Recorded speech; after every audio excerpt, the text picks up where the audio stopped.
Okay, Carrie, he said that the stream is up. Let's call the April board meeting to order. We are only missing Mr. Hott. It looks like everyone else is present. Have y'all had a chance to review the March minutes from the March 12th meeting? I move Would I to have a approve motion the to March approve? minutes. A second. Move to approve the March minutes. I'll second that motion. All in favor, let's do a roll call. Brister, Aye. Yes. Yay. Higgins, Yes. Rucker, Yes. Ware, Yes. Horton, Yes. and Jernigan is a yes also. Let's go to the consent agenda. There's the financial report. Is there a motion to approve that? I make a motion we approve. Second. Let's take a vote again. I'm going to go to Brister. Yes. For all in favor, Brister. Higgins. Yes. Yes. Rucker, Yes. Ware, Yes. Horton, Yes. and Jernigan is a yes. That takes us to old business. Mr. Woolley. I want to spend a little bit, just a few minutes talking about what we've been doing in this whole situation. It's an understatement to say that we've never faced anything anywhere close to like this. It's been, I won't pretend to say it's been easy. I certainly won't pretend to say it's been fun. It's been, I don't remember a 4-week period that I've ever been this busy. And you think, well, when we ask ourselves that same question, how can it continue to be this busy? But it's something all the time that hadn't come up before. A lot of that is just the whole state, the whole education community in the state, just trying to figure out best practice, what to do. I've been in a Zoom meeting or a Google Meet meeting like this just about every day with somebody, different groups of superintendents, the Department of Education, lots of different groups. The department has sent out really quite lengthy emails every day with lots of details. Of course, they're having to waive all kinds of rules and regs and laws just for us to be able to survive and keep going forward. And they've been very good at doing it.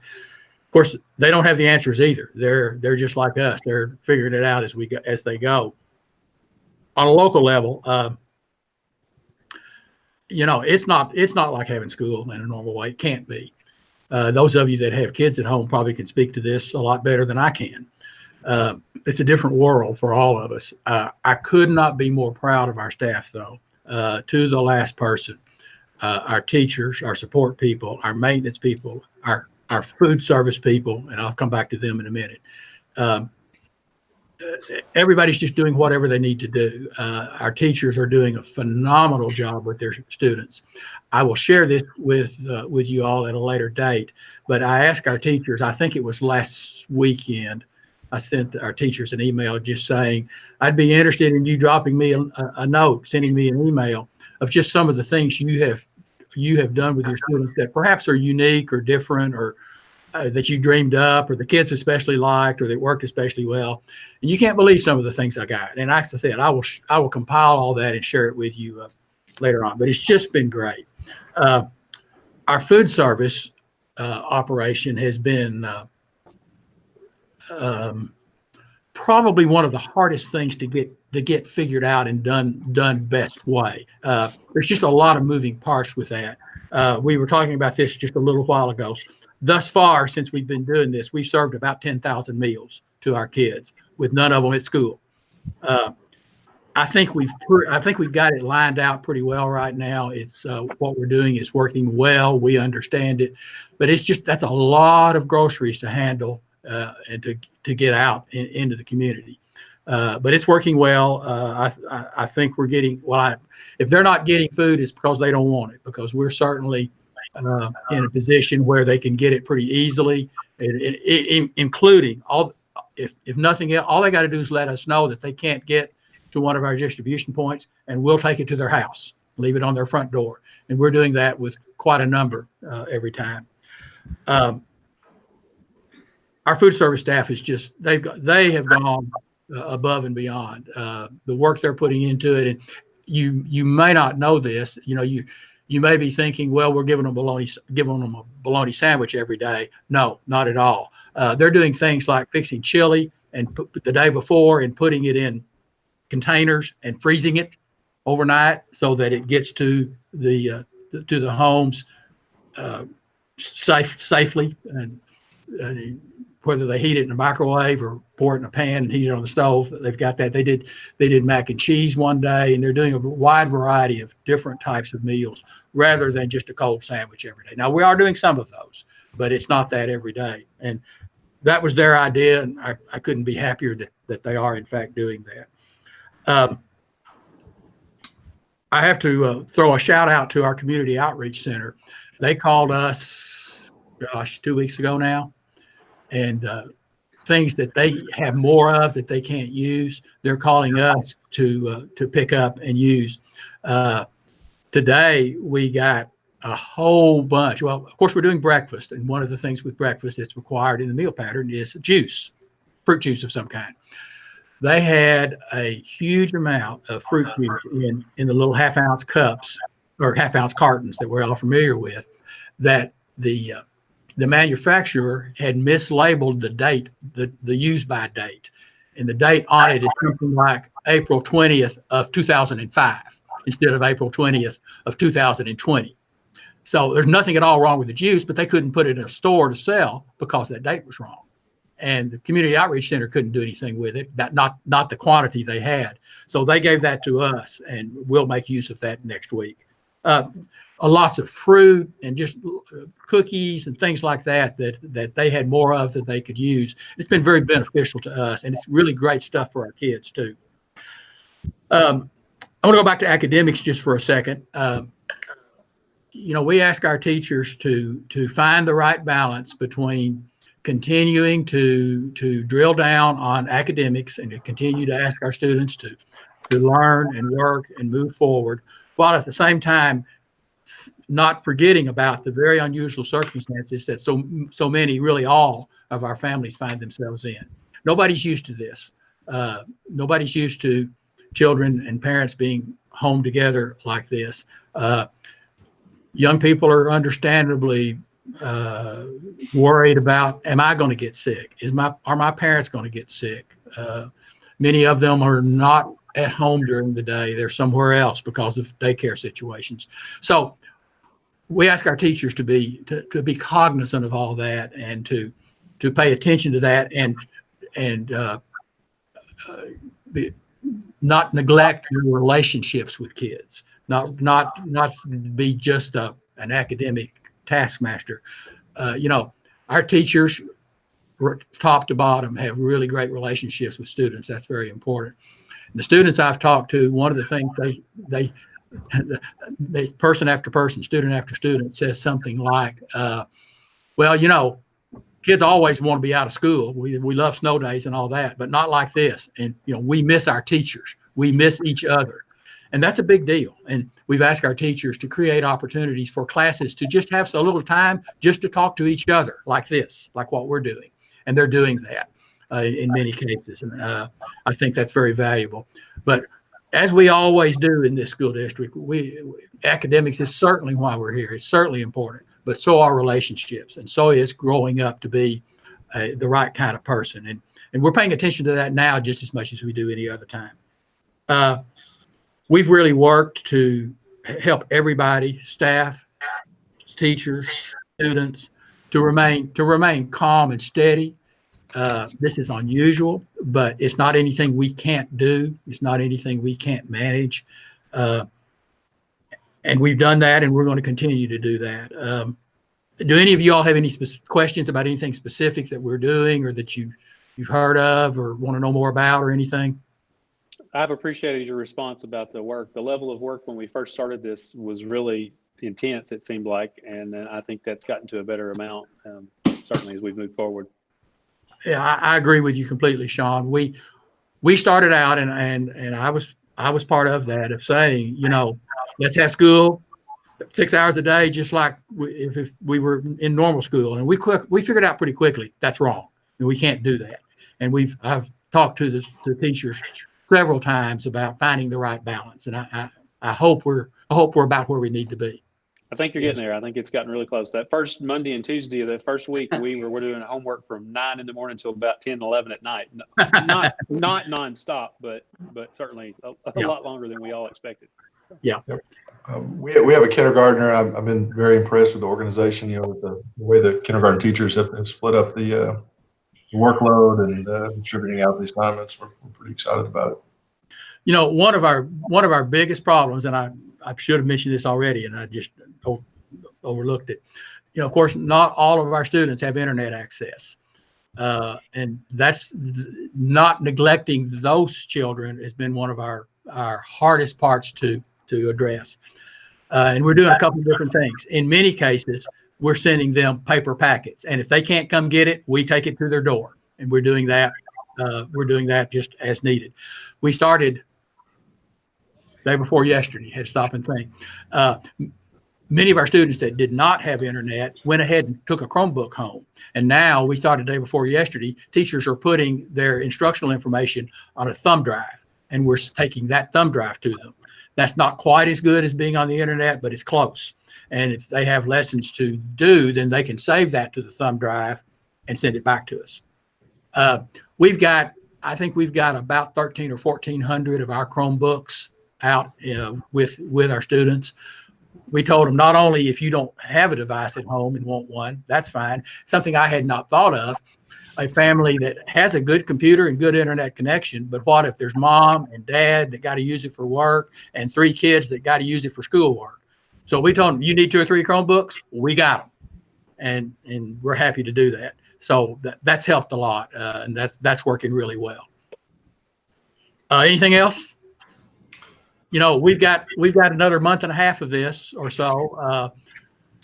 We will continue to work to be sure our students are served in every way by us, just like always. And I say again, yes, it's about academics, but it's not just about academics. We want to help them get through. This is an unusual time for them, just as it is for us. And we want to help them come out of it in as good a place as they can be when we get to the end of it. I want to take just a minute to talk about our bond issue and construction that we talked about at our last meeting. As I mentioned then, at that point in time, I was thinking that if the board was ready, we would proceed with setting all that in motion. I think there's 2 reasons not to do that right now. One, I don't think our community would be much interested in going to the polls and having an election anytime soon. I just don't think that's something we should ask them to do. But in terms of selling bonds, there's been trillions of dollars pulled out of the stock market. Well, normally when money comes out of the stock market, it goes into the bond market. That's what people do, because bonds are inherently, safer and more stable. Usually when that happens, when a lot of people are buying anything, the price of that thing goes up. So when a lot of people start putting money in the bond market, the price of buying a bond goes up. So when the price goes up, the interest return goes down.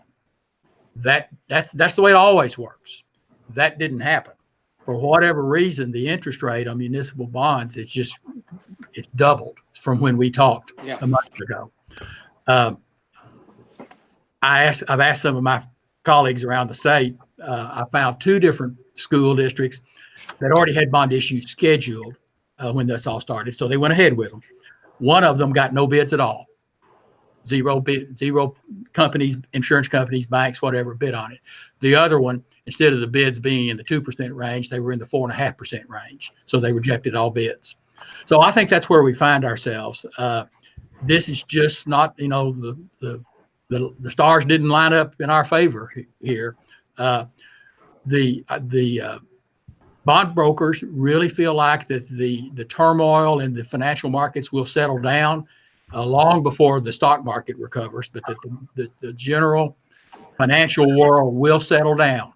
And when it does, they think that rates on municipal bonds will go back to the vicinity of where they were. And at that point in time, it'll be time for us to then go back to this and decide what we want to do. I will tell you that I did tell our architect to go ahead and begin preliminary work on the agriculture building. We know that we're going to build that sooner or later. We have to somehow. So I want us to be ready to move as quickly as we can when that time comes, that we're able to move forward in it. Not complete plans, certainly not, but to get in designing a building, the first step is what is called the 20% drawings, 20% done. But that will give us his first crack at what a floor plan is going to look like, what sizes look like, those sorts of things for us to review and decide if that's what we want or if we want something different. So that's what I've told him to go ahead and do. He's not going to bill us for any of that anytime soon. That's not any issue at all from that standpoint. But he is working on that at that point. So that's where we are on that. I wish that wasn't the case, but it is.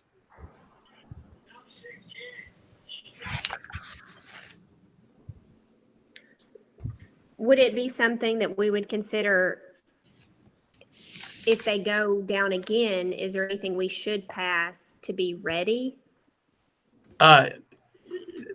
We can pass the resolution that says we're going to do this and then not do it for a while. That is absolutely true.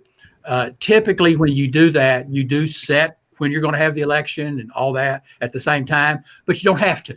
So if you would like to do that, I can have the resolution that says here's what we're going to do. I can have that ready for our next meeting. And then if the board wants to do that at that time, we can do that. But we would come back at a later date and pass a second resolution that actually sets the election date. David, how long does it take? How long will it take us for construction? I mean, how much time do we have to make that decision if we wanted to be in it? I don't know. When were you talking about trying to get in the ag building? Well, I would certainly like to be in it by fall of 21. Okay. Roughly a year and a half from now. We can build the building probably in 6 or 7 months from when we break ground.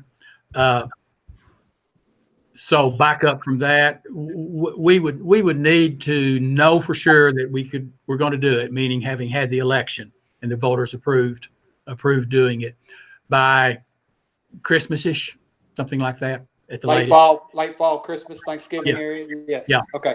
Yeah. All right. Well, I'll send you some information. What is everybody's thoughts on that? Other member, I mean, is that something y'all would want to move on to do that at the next meeting, or do y'all want to just put it on the shelf and do it all at the same time if we do it?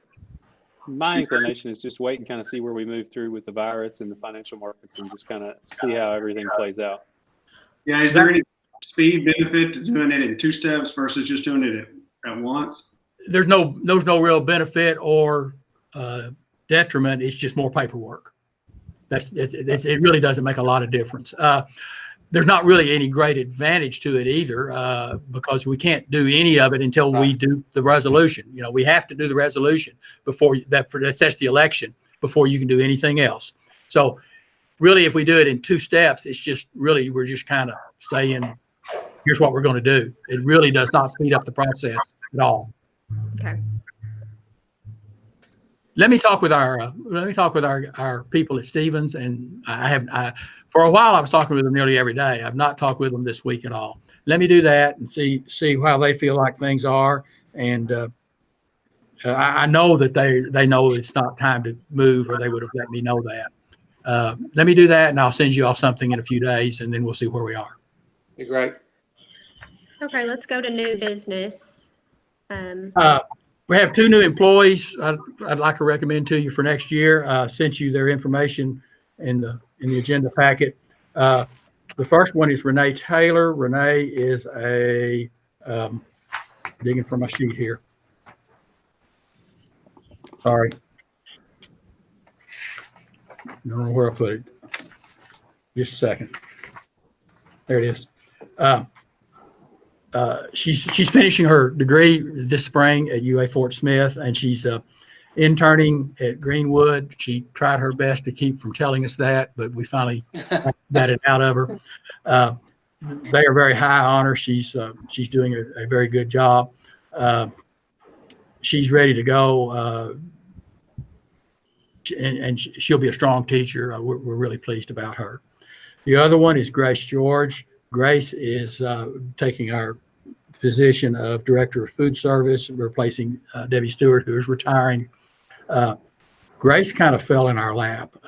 She's been Food Service Director at El Dorado. Now, El Dorado's a good school district and a bigger school district than us. She's been Food Service Director 5 years, and before that, she was a Family and Consumer Science teacher in the El Dorado district. She's interested in the job because we're a great place to work, of course. But her family is more in Northwest Arkansas now than they are in South Arkansas, and she just sees this as an opportunity to be closer to her family. We spent a day with her, and last day of spring break was the day she was up here.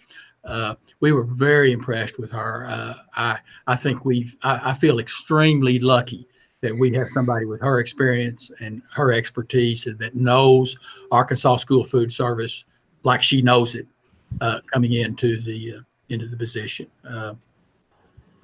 You're going to like her. I'd like to recommend these two people for employment for next year. Will Miss George start immediately or? No, July 1. Okay.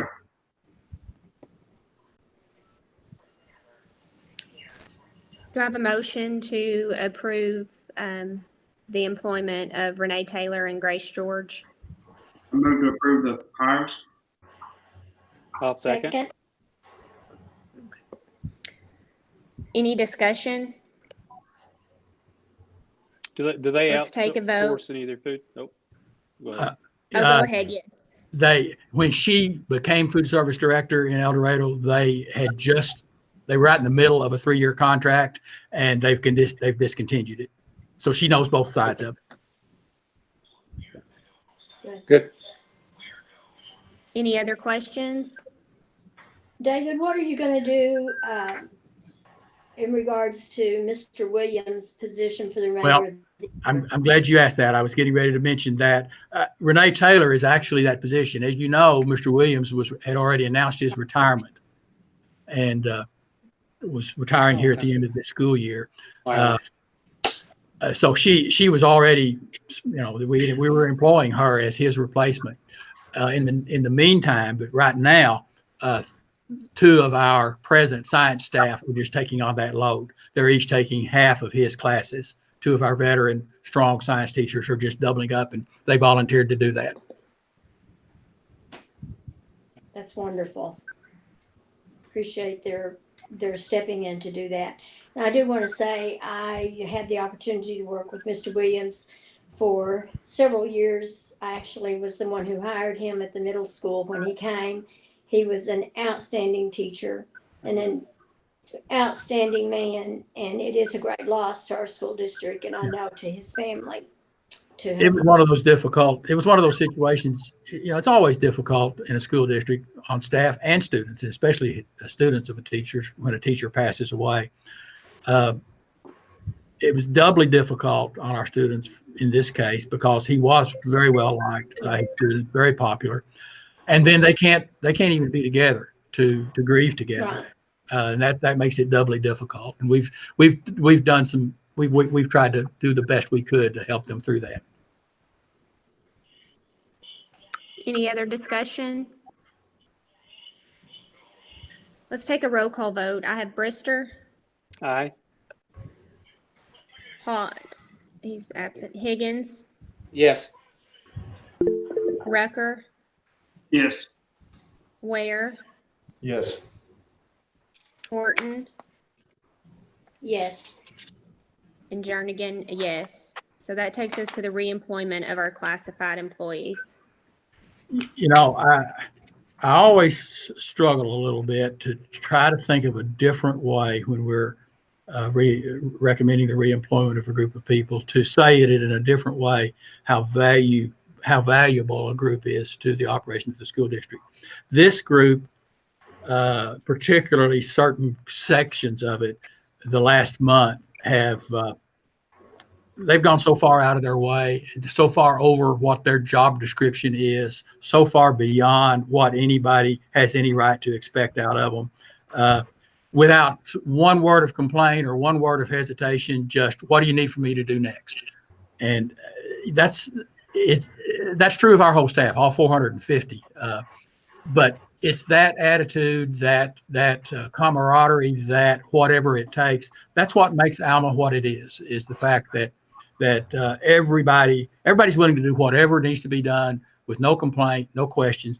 And that's absolutely true of all of these people. Some of our transportation people, our maintenance people, our food service people, as I mentioned earlier, our technology people have put in enormous amounts of time working with parents with technology problems, those sorts of things, and everybody. It's just whatever we need done.